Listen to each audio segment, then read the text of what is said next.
Hi, this is Rabbi Orlofsky, and welcome to the Rabbi Orlofsky Show. That's right. Comes to you every week from Yerushalayim, and this week we have a studio audience. Thank you very much. Would you like to be part of the Rabbi Orlofsky studio audience? Yes.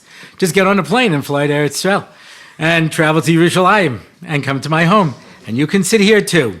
But that's not all that we have added here on the Rabbi Orlofsky Show, because almost from the beginning, people have been asking me for sponsorship opportunities. People would like to dedicate a podcast in memory of a loved one, in honor of a loved one, just in honor of themselves. And I will make a speech about you. I have no problem. I will be more than happy to do that.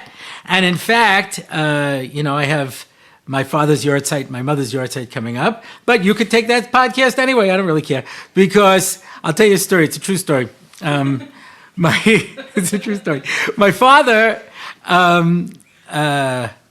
it was terrible. It was absolutely terrible. I had this trip to America that was just a terrible trip. And I was in 3 cities a day for the first week. The next time I was speaking in the morning, speaking in the afternoon, and speaking at night for an entire week. And then at the very end of the trip, I flew out to LA. From LA, I flew the next day to Miami. From Miami, I flew to New York, rented a car, spoke in Philadelphia, and then I came back home. And I was supposed to be leaving for the airport, and my father said to me, "It's not right. You come into America, you don't make time for your parents." And I said, "Dad, you're the one who said I'm not going to support you anymore, and you'd better go out and make some money." So I'm running around doing this and I wasn't even getting paid by the speech. I was doing this for a school, And he says, "I don't care. Whatever it is, you have to make time. You have to make time." Just then the phone rings, and it was the hospital. And they said, "We found something on your lungs. You're going to have to come in." And my mother started crying. She did not stop crying for the next 2 years. My father was reassuring her, "Don't worry, everything will be all right, we'll manage, we'll get through." And I had to say, "Well, bye everybody, I got to go to the airport." It was just a horrific scene, absolutely horrific. So I came back for the next trip, and I scheduled to spend Shabbos with my parents after this whole Musar shmooze, and especially now my father's sick. And somebody wanted me to come for that Shabbos, and I said, "I can't come." And they said, "Rabbi Orlofsky, we offer you a very large sum of money." And I said, "I can't do it." And then she doubled the amount of money. And I said, "I can't do it. My father is sick. He wants me to spend time." And I came back, and I told my father, I said, "Dad, I'm spending this Shabbos with you. But this school offered me X number of dollars to come for Shabbos." And I said, "No, I'd rather spend it with my father." And my father said, "You should have taken the money." So that just gives you an idea what he would have wanted for that podcast. Anyway, but there is opportunity for you to sponsor. You can go on my website and go to the podcast section and go to sponsor, and you could sponsor a podcast, and we will speak about you. Now, last week, I got many emails this week from people worrying that I was actually having a nervous breakdown. I'm not. I'm really very fine. I'm back on my meds. Everything's fine. You see? But the fact of the matter is that I really wanted to. I was never upset.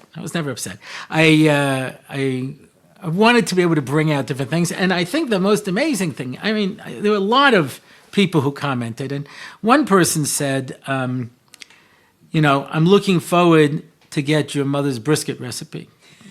Now, I'll tell you why, because I gave my mother's vegetable soup recipe last week, and she says, because of the story with the brisket. I don't know if I ever told this on the podcast. I don't remember if I did or not.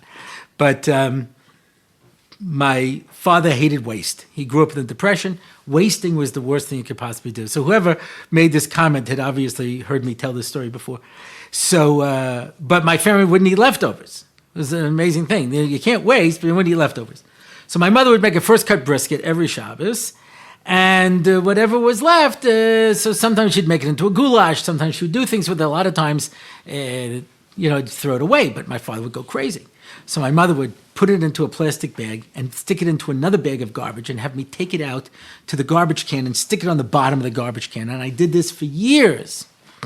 And I got married, and my father wanted to give me marital advice. And he says, listen, the most important thing is you have to be understanding. Nobody's perfect. It says, take your mother. I love your mother. She's terrific. She's loyal. I couldn't ask for a better person in the world. But she wastes. It gets me crazy. She throws away half a brisket. She hides it at the bottom of the garbage can, thinks I'm not going to find it. But I find it every time. So that's the story. So the person must have heard the story, and they said, well, how does she make the brisket, Now, don't throw it away. if you're gonna use my mother's recipe, don't throw it away. If we've learned one thing from this story. So how did she make her brisket? Now, I'm going to have to add a caveat here. My mother taught me how to cook by the it's easy, stupid method. That's how my mother said it. She'd say, make this. I said, I can't. She says, it's easy, stupid. I'll give you an example, right? Roast chicken. What could be easier than roast chicken? You slice some onions, put it into a pan, put in the chicken, sprinkle some garlic and paprika, stick it in the oven at 350. That's it. It's roast chicken. I once had this newlywed who said to me, how do you make roast chicken? I know how to make, I go to the cookbooks and they have chickens with sauce and chickens with this. Nobody tells you how to make roast chicken. So Baruch Hashem, my mother would say, it's easy, stupid. That's how you made it. A brisket was the same method. You slice up some onions, put in the brisket, put on some garlic and paprika, stick it in the oven at 350 for whatever it was, an hour. She did a first cut brisket. Now, I have to add a caveat because that works for an American brisket. Israeli briskets are tough. These are tough cows. These are not like the cows in America, which are soft and easygoing. These sit on the barzalim and they spit garinim and they're tough. These are tough cows. These are tough cows. So I've been working on this method. Now my son, what he does is he puts in he takes the brisket, he puts on salt and paprika and a little bit of sauce, a little liquid. He covers it up and he leaves it in the oven at 250 degrees, he says, for 14 hours. I find when you do that, it falls apart. I think it's more like 8, 10 hours. You could check, yeah? And then that's how he does it so it comes out soft, because this is tough meat. I came up with this great method where I do it on the stovetop, where you brown it on both sides, and you put on the garlic and paprika and you put it in, and I add some tomato sauce, and I add some wine, red wine. I put in some bay leaves. I put in some Coca-Cola, and I put in some a little soy sauce, and I bring it to a simmer, and I let it simmer for about, I'd say 4 hours on a very low heat, and it comes out gewaldig. Now, my mother used to make her brisket with potatoes, roast potatoes and brisket, but I'm not going to do that if I'm cooking for 4 hours, so for me, I do it I make rice, and it goes with the sauce, it's wonderful. Anyway, that's the brisket recipe. But one of the things I talked about is that somebody was upset about the sign, and somebody made a comment. I must read this. It's actually on YouTube. You can go and see it there yourselves. But I found this so deep, so philosophical, and so brilliant that I want to share it with you. I love the Rabbi Orlofsky show sign subplot of the show. 1 week it's on the left, but curling at the corner. The next it's on the right. Last week it was upside down, drawing the viewer's attention, demanding the question, what is the sign for? Just take a moment to reflect on this. Clearly not to add a polished look. Is it simply informational? But we all know that we clicked on what we clicked on before we clicked on it. It's in the title of the video. Does the sign matter? Well, clearly it does, because it's placed in a fresh spot every week. So someone is deciding every week that it needs to be there. This causes one to delve deeper. What is a sign anyway? Perhaps this is a commentary on society's need to place labels on everything and how it's silly and meaningless. Perhaps this is an illustration of the classic battle of the ego saying, I like having a show with my name in the title, and so I print a sign, but I don't like the part of me, so I publicly treat the sign poorly. Fascinating stuff. I can't wait to see where the sign goes next week. P.S. I like the speech also. Now, all I can say is, yes, that's exactly what we're doing. You were mamish mechaven zayin. I just can't believe it. Anyway, okay, episode 14. This is Parshas Bo. I said this last week. Parshas Bo is my Bar Mitzvah Parsha. Vayomer Hashem el Moshe, bo el Paro, ki ani. Only a bar mitzvah boy can lane this way. Anybody else will be beaten to death. Shez halalti b'Mitzrayim, so saya shesamti bam. Yeah. So it's nice and slow. Everybody's listening. Back then, you got a piece of sponge cake and Manischewitz wine, but it was worth it. People sat through a bar mitzvah. Yeah. And it was so interesting. I just saw there was a comedian by the name of Alan King who claims he grew up in an Orthodox home, and he was speaking about his son's bar mitzvah. I heard a recording where he was talking about his son's bar mitzvah, and he says, "I made a rule that you don't get to come to the reception unless you come to the synagogue Saturday morning." Well, interesting thing, yeah. So in any event. It was my bar mitzvah, and this was a turning point in my life, which I'm sharing with you because you are my community. And I was bar mitzvah in the East Meadow Jewish Center, which was a conservative synagogue that my parents had founded, among other people, obviously, not alone. But it was of a generation. My father grew up in an Orthodox home. But he came out to Long Island, all the shuls that were being started was conservative. One of the other founders told me why. He says, we asked people to come out and help us start the shul. And so the Orthodox basically said, we have nothing to offer you. Reform was too goyish for us. Most of us grew up in Orthodox homes. And conservative, they offered to give us seed money. They offered us a constitution. They said they would pay a rabbi at the beginning, and they would get us started. So that's why there was this wave of conservative synagogues. And they used an Orthodox siddur, and they had an Orthodox chazan and an Orthodox rav, but they had mixed seating. And it was interesting. And I had personally became Shem B'Torah mitzvahs about a few months before my bar mitzvah, and I was walking to shul, as I had already for months, and cars kept pulling up, offering me rides. I kept saying, thank you very much, but I need the walk, and it was amazing. Now, my father's father, his mother passed away before I was born. He got remarried, and I didn't have much of a relationship with my grandfather because he only spoke Yiddish, and Yiddish was my parents' secret language. They only spoke when they didn't want me to know what they were saying. So they would speak to each other in a secret language, And you pick up terms, My oldest brother was the Gereisa, and my youngest brother was the Kleiner, and I was the Andere, which means the other one, And so you listen for certain phrases, like if I'd hear my mother say to my father, "Geben the Kinderlach the Geld," I would say, "The andere is du." That was the extent of my Yiddish. So my grandfather always spoke Yiddish, and I remember at some point he went senile. To this day, I associate speaking Yiddish with senility, and I really had no relationship with him. It's a pity. I wish I did. But he married a woman whose second wife who spoke English, and they came to my house for my bar mitzvah, and it was the first real Shabbos in my home that I remember. It was, I remember Friday night, I was practicing my laning, and there was my step-grandmother with a tichel sitting at the table saying Tehillim. It was such a powerful experience for me that to be able to see something like this. And, you go into a bar mitzvah. It was for me, it was a deeply meaningful experience, obviously. So Parshas Bo, I want to share some thoughts on Parshas Bo. It's not my actual bar mitzvah speech, as I mentioned last week. I had a printed out piece of paper that every kid would make a standard speech. So I don't want to share that one with you. But there are certain Vortlach that are on every parsha that everyone knows. Now, I know this because I used to have guys, when they would come to my house, I made everybody say a Dvar Torah. I was younger then. I don't have the strength for it anymore. And the most important thing is, obviously, I picked this up one week when a guy came in. He had it written out, and he read this Dvar Torah, and it was incoherent. I mean, there was no way to understand it. And I look at his paper, I can't figure it out. I said, "Where'd you get this from?" He says, "The Emes Yaakov." I look at him, the Emes Yaakov.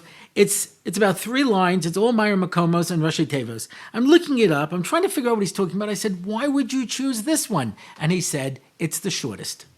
It's the shortest." And I used to have a guy come to my house many times. He would always say the same about Torah. The Torah starts with a Beis and ends with a Lamed. Backwards, it spells Lev. You should always learn the Torah with all your heart. And after a while, it wasn't that powerful a word to start with. And after a while, it started to get a little trite. I said to him, the Torah starts with a Beis and ends with a Lamed. If you say that twice, it's balbel. You just mix everything up. So I don't think you should say that. One of my kids observed that Torah begins with a tuf and ends with a hey. You should always have a cup of tea when you learn Torah. But this was a vart. This went along. This was considered attractive back then. But there are certain vortlach that everybody knows. Parshas Bo has one of those famous vortlach. Bo in Gematria is 3. And that's because there are 3 makos in Parshas Bo. Wait for it. Parshas Ve'era has 7 makos. Now, the first 2 letters of Parshas Bo equals 3. Shkoyach, there are only 2 letters. But the first 2 letters equal 3. The first 2 letters of Ve'era equal 7. And there's 7 makos in Ve'era and 3 in Bo. Look how this all fits together. And I don't know if I mentioned this, but the Torah starts with a Beis and ends with a Lamed. Backwards, it spells Lev. Yes. Anyway, but this little word on Parshas Bo is a word that everybody knows. But I think there's something that's more important than that. Rabbi Moshe Shapiro used to say at the end of the parsha, what comes at the end more or less sums everything up. So, for example, in Parshas Toldos, he pointed this out, that the very last thing is that Esav marries the daughter of Yishmael. Why? Because since Yaakov is going off to build Klal Yisrael, our 2 mortal enemies, Esav and Yishmael, are joining together to be able to destroy us. So there's the end of the parsha really ties it all together if you can see where it's going. So what's the end of Parshas Bo? The mitzvah of tefillin. Mitzvah of tefillin. Vayulato tafos bein einecha. Now there's a strange thing, because as you know, the Sadukim, somebody told me the Kra'ayim. I remember hearing the Kra'ayim. I once in my Shir Nor Sameach had a Karaite, and he insisted that it was not true, that they don't. But I remember reading, whether it was the Sadukim or the Kra'ayim, but whoever it was would place their tefillin over here, bein einecha, between their eyes. Now, when you think about it, to a certain extent, that makes sense, because this is bein einecha. We go up and we say, well, it's where the hairline is or was, depending on who I'm talking to. I was once speaking at an Orlofsky simcha, and I said, one thing about us Orlofsky is we all have our hair. We have heart disease and diabetes, but at least we have our hair. And one of my son-in-laws, who is holding on to a little bit of his hair, he spoke at a simcha, and he says, I may not have much hair, but I don't have diabetes and heart disease. So you tell me which one you would prefer. Definitely the hair. In any event, so you got to keep your priorities straight. Anyway, so you put it in between your eyes at the hairline, or where your hairline was, and that's where it goes. So that's bein einecha, but it's not really bein einecha, is it? I mean, score 1 for the Sadducees, I might say. Chas v'shalom. But it seems to make more sense, So the word bo is a brilliant word when you think about it. Bo means come. You have Beis and you have Aleph. You have 2, and they come together, and they form 1. 2, 1. They come together. That's what bo is. Bo. By the way, what's the opposite? Av. You have 1 who has a kid. In order to become a father, you have to have a kid. 1 becomes 2. Aleph, Beis, Av. So bo means come together, come to me. The whole parsha is talking about us coming to a Kadosh Baruch Hu. And by the way, there are 7 makos in Va'era and 3 in Bo. Coincidence? I think not. Right. We're going to try that one more time, There are 7 makos in Va'era and 3 in Bo. Coincidence? I think not. Excellent. Thank you very much. Anyway, yes, you too can be part of the studio audience. Obviously, we've set the bar very low. Anyway. We're going to start having someone holding up signs for the audience. Anyway, but no, and you find that the number 10 is often divided into 10 and 3. Yeah? So there are asura mamoros, 10 expressions said in 7 days. You see how 7 and 10 are broken down? Avram and Lech Lecha is promised 10 lands. He gets 7 of them. 3, we're told in Devarim, will get B'Yemos Mashiach. 10 is divided into 7 and 3. Yeah? Eretz Chita Sa'ira Geffen Te'ena V'Rimon. Yeah, there are 7 fruits that come from 3 water sources. 7 and 3. You find this a lot. And that's because, as you know, the spheres, those of you who are Sphera savvy, yeah, you know that the spheres are divided up into the 3 what are called mochin, the higher ones, which is either keser, chachman, bina, or chachman, bina, das. There's different ways of doing it, and the lower 7 ones. So if you take a look, it's very interesting. What were the first 7 makos last week's parsha? Yeah. Tell Paro, let my people go, or. Tell Paro, let my people go, or. Tell Paro, okay. When he reaches the last of the 7 makos, he says, now I'm going to send this kol magefosai. I'm sending all my plagues. Says the Gra, why? Because you find that HaKadosh Baruch Hu has 3 weapons. He's got fire, that he destroyed stone. He's got water, that he destroyed the door mabel. And he has a veer, that he destroyed the door flogger. And with the Barad, we had all 3. It was water with fire inside and kolos that came down. So all 3 weapons, meaning I'm sending my entire arsenal, and at this point, I'm done. I'm done. So what are these last 3 makos? These makos are for you. Yeah? I'm going to bring you Arba. Why? He got it to Bincha, Ben Bincha, This is for the kids. Here's a maka for the kids. Right? I'm going to send gigantic swarms of Arba, going to cover all of Mitzrayim, and they're just going to eat everything. Chomp, chomp, chomp, chomp, chomp. When you think about it, it's pretty funny. None of it's happening to you. Yeah, we had a plague of locusts in Eretz Yisrael in the 50s. Somebody told me that they were on a kibbutz, and this cloud descends, and they eat everything.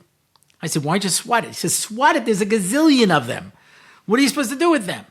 He says, so the Teimanim, they ran out, got a jar, and put a few of them in there to eat later, and they just landed, and when they flew away, there was nothing. Everything was eaten. But it says clearly, that's for you.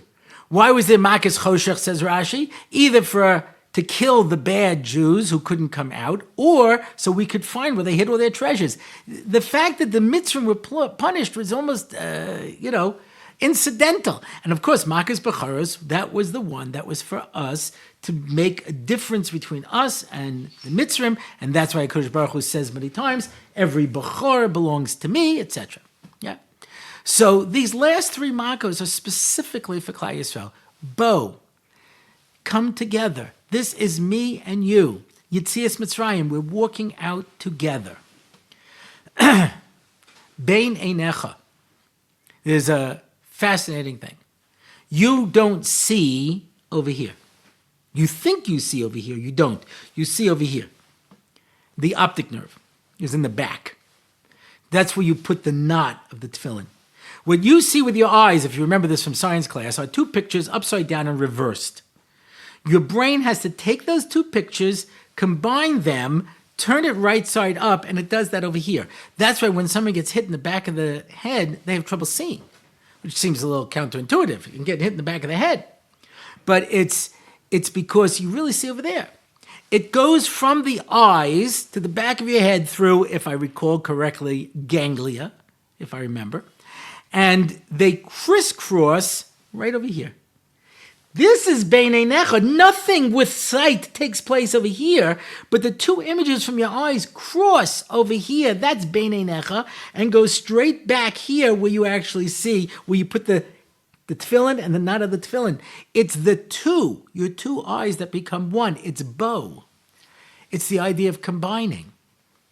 Osius the Rebbe Akiva says, that when HaKadosh Baruch Hu was getting ready to write the Torah, every letter wanted to come first. Lamed said, I'm the tallest. Tuf said, I'm worth the most in Gematria. Yud says, I fly above the line. I don't even touch anything. Everyone had a reason. Everyone was arguing where they should come first, except for Aleph. Aleph said nothing. And Hashem said, Aleph, why don't you say anything? And he said, because I'm a silent letter. Yeah, no, that's not what he said. That's what I would have said. But what Aleph actually said was, I'm the least. I'm only worth one. So Hashem said, I'm also only one. So he says, so you're going to start with me? He says, don't be ridiculous. You're only worth one. I'm going to go with Beis.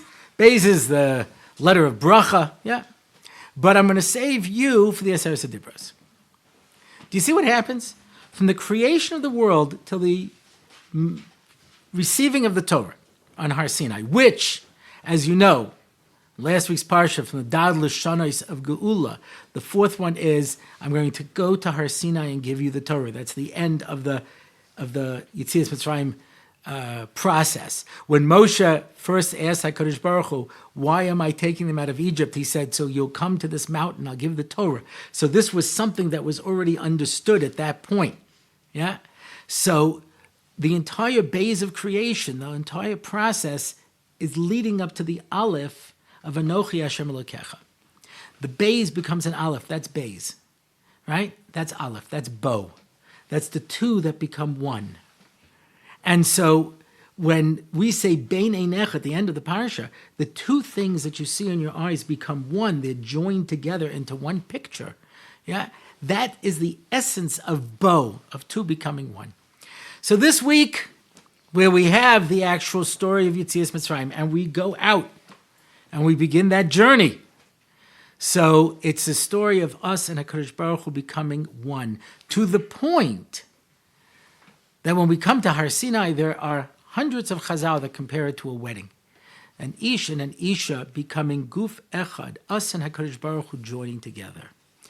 And so I'd like to wish myself a hearty mazel tov on the occasion of my bar mitzvah. Thank you very much. Thank you. And that's about it for this week. So if you want more information about the podcast, please go to RabbiOrlofsky.com/podcast. If you want to make any information about this particular podcast, it's RabbiOrlofsky.com/podcast/14. If you want to know about any of my upcoming events, RabbiOrlofsky.com/events. If you would like to contact me, it's RabbiOrlofsky.com/contact. And if you would like to sponsor a podcast, yeah, in memory of a loved one, or in memory of a liked one, or in memory of a tolerated one, we are non-discriminatory. So you want to go to RabbiOrlofsky.com/podcast and click on sponsor an episode. And so, Mirza Hashem, we will see you next week. Thank you for listening and watching.